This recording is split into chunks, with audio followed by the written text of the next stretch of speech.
প্ৰথমতে আজি মই চৰাইদেউ অসম জাতীয় পৰিষদৰ সভাপতি প্ৰয়াত টংকেশ্বৰ কোঁৱৰ দেৱৰ ঘৰলৈ আহিছোঁ।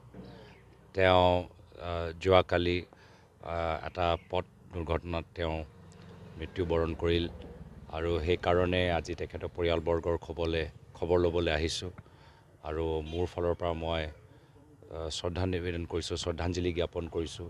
তেখেতৰ বিদেহী আত্মাৰ সদ্গতি লাভ কৰক সেয়া কামনা মই কৰিবলৈ বিচাৰিছোঁ। আমি যোৱা বছৰৰ পৰা চাইহে আছোঁ যে যেতিয়াৰ পৰা উপ নিৰ্বাচন হ'ল আমি চামগুৰিত দেখা পালোঁ, মই নিজে বেহালীত দেখা পালোঁ, মই নিজে দেখিছোঁ আমাৰ চৰাইদেউ জিলা কংগ্ৰেছৰ সভাপতিয়ে কেনেদৰে আৰক্ষীসকলক তেওঁক লৈ গ'ল, বহাই ৰাখিলে ঘণ্টাই ঘণ্টাই।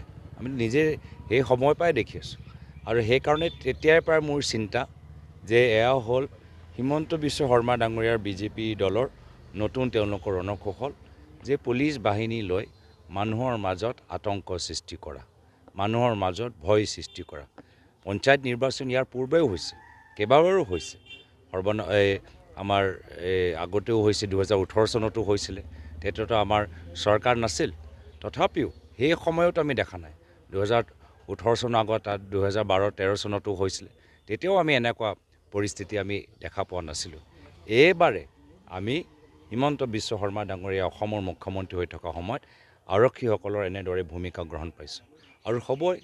তেওঁলোকে যি ধৰণৰ ব্যক্তিত্ব, যি ধৰণৰ চৰিত্ৰ, তো তেনেধৰণৰ আজি গোটেই অসমৰ প্ৰশাসন, অসমৰ আৰক্ষী বাহিনী এতিয়া সাধাৰণ নাগৰিকসকলৰ হৈ কাম কৰা নাই আৰু সেই সময়ত আমাৰ কংগ্ৰেছ দলৰ বিশেষ আমাৰ গুৰুত্বপূৰ্ণ ভূমিকা আছে যে মানুহৰ মাজৰ পৰা এই ভয়টো আমি কেনেদৰে নাইকিয়া কৰিব পাৰোঁ।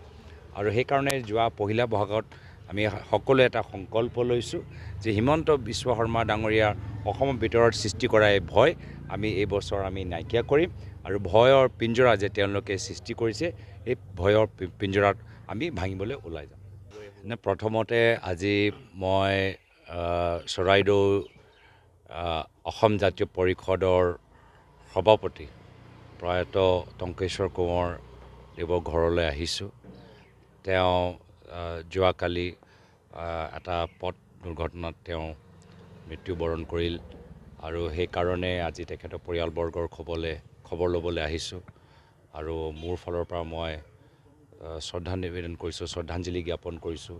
তেখেতৰ বিদেহী আত্মাৰ সদ্গতি লাভ কৰক সেয়া কামনা মই কৰিবলৈ বিচাৰিছোঁ। আমি যোৱা বছৰৰ পৰা চাইহে আছোঁ যে যেতিয়াৰ পৰা উপ নিৰ্বাচন হ'ল আমি চামগুৰিত দেখা পালোঁ, মই নিজে বেহালীত দেখা পালোঁ, মই নিজে দেখিছোঁ আমাৰ চৰাইদেউ জিলা কংগ্ৰেছৰ সভাপতিয়ে কেনেদৰে আৰক্ষীসকলক তেওঁক লৈ গ'ল, বহাই ৰাখিলে ঘণ্টাই ঘণ্টাই।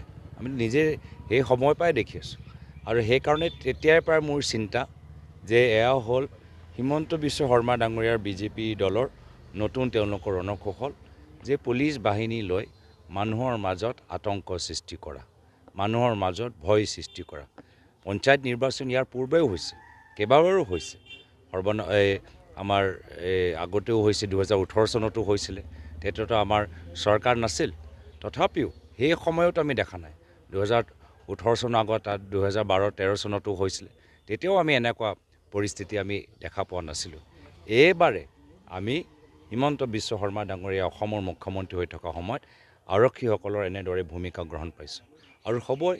তেওঁলোকে যি ধৰণৰ ব্যক্তিত্ব, যি ধৰণৰ চৰিত্ৰ, তো তেনেধৰণৰ আজি গোটেই অসমৰ প্ৰশাসন, অসমৰ আৰক্ষী বাহিনী এতিয়া সাধাৰণ নাগৰিকসকলৰ হৈ কাম কৰা নাই আৰু সেই সময়ত আমাৰ কংগ্ৰেছ দলৰ বিশেষ আমাৰ গুৰুত্বপূৰ্ণ ভূমিকা আছে যে মানুহৰ মাজৰ পৰা এই ভয়টো আমি কেনেদৰে নাইকিয়া কৰিব পাৰোঁ আৰু সেইকাৰণে যোৱা পহিলা বহাগত আমি সকলোৱে এটা সংকল্প লৈছোঁ যে হিমন্ত বিশ্ব শৰ্মা ডাঙৰীয়াৰ অসমৰ ভিতৰত সৃষ্টি কৰা এই ভয় আমি এই বছৰ আমি নাইকিয়া কৰিম আৰু ভয়ৰ পিঞ্জৰা যে তেওঁলোকে সৃষ্টি কৰিছে এই ভয়ৰ পিঞ্জৰাত আমি ভাঙিবলৈ ওলাই যাম।